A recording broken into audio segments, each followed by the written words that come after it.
ஒரு அடர்ந்த காட்டில் பெரிய மரங்களும் வளைந்து செல்லும் ஓடைகளும் நிறைந்திருந்த காட்டில் ஹாஜு என்ற ஒரு சின்ன முயல் வாழ்ந்தது. ஹாஜு நண்பர்களுடன் விளையாடுவதையும் காடுகளை சுற்றிப் பார்ப்பதையும் மிகவும் விரும்புவாள். ஒரு நாள் கடுமையான வறட்சி ஏற்பட்டது. காட்டில் இருந்த உயிரினங்கள் தண்ணீர் தேடி மிகவும் கஷ்டப்பட்டுக் கொண்டிருந்தன. நண்பர்களே, நாம் அனைவரும் சேர்ந்து ஒரு புதிய கிணறு தோண்ட வேண்டும். அது நம்மை தண்ணீர் நெருக்கடியிலிருந்து காப்பாற்றும். இது நம்மால் ரொம்ப முடியாது. கஷ்டம்.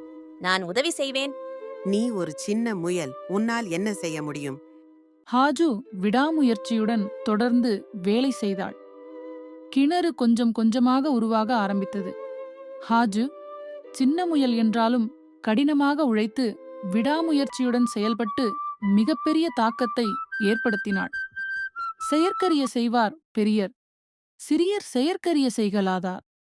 அதாவது பிறர் செய்வதற்கு முடியாத செயல்களைச் செய்பவரே மேன்மக்கள், செய்ய முடியாதவரோ சிறியவரே.